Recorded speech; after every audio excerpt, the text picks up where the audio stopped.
The art theft by the Nazis is considered to be the largest art heist in history, including paintings, furniture, sculptures, and anything that was considered either valuable or opposing Hitler's purification of the German culture. An estimated 200,000 artworks were stolen by the Nazis by some of the most famous artists in the world.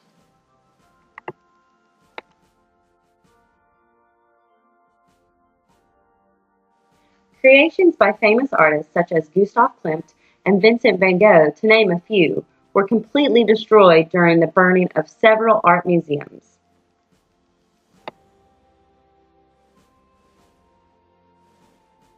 So why did art play such a big role in Hitler's idea of a new world for Germany?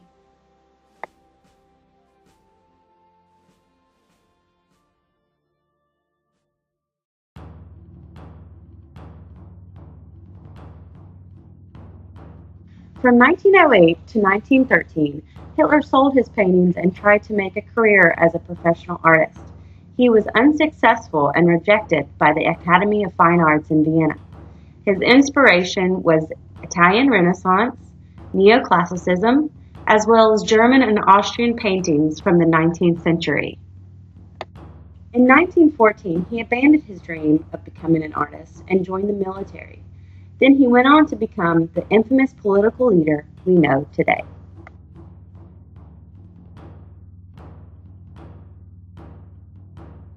He was quoted in 1939 saying, "I am an artist, not a politician. Once the Polish question is settled, I want to end my life as an artist."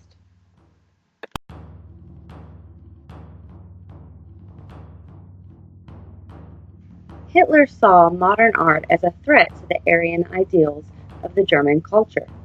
He viewed it as a war and political tactic and saw it was the power of the state and free expression. He used anti-Semitism and deemed it degenerate art to shame the artists and teach the German public to reject modern art.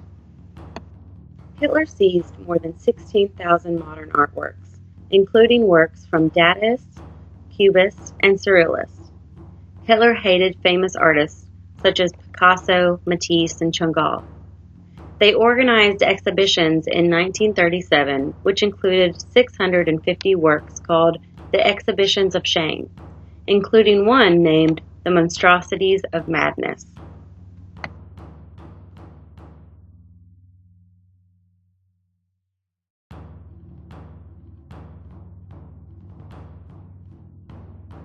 After the war was won, Hitler planned to divide Germany into 5 major cities. Linz, his hometown, was going to be the cultural capital of the Third Reich and one of the greatest art centers in the world. In 1940, Hitler commissioned architects to lead the Linz project, and he even designed the Great Hall himself. Hitler also planned to have his own personal residence in Linz for his retirement. The Fuhrer Museum was going to be the focal point of the cultural center. The museum was for the stolen artworks to be displayed. Hitler wanted only the best of all periods, from prehistoric beginnings of art to the 19th century. Linz and the Art Museum was predicted to be the new art capital of Europe. Elaborate plans were drawn up, models were made, and foundation was even started in some areas. However, his plans were never completed.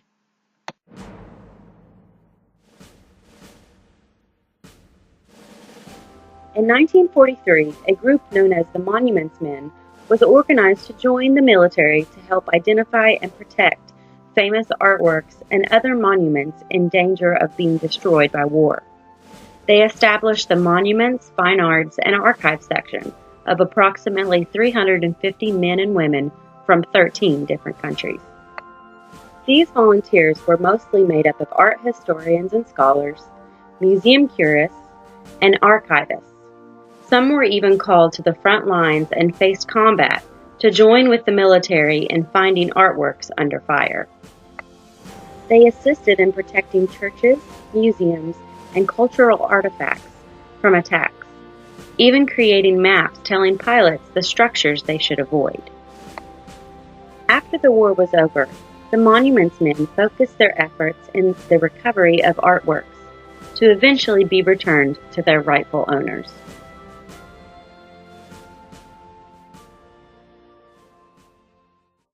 General Dwight Eisenhower supported the Monuments Men's mission in 1944.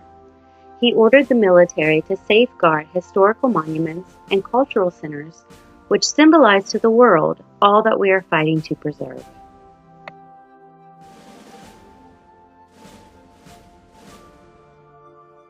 Across Europe, the Monuments Men discovered artworks hidden in salt mines, abandoned buildings, and castles. In a salt mine in Austria, they discovered more than 6,000 paintings inside its 137 underground tunnels.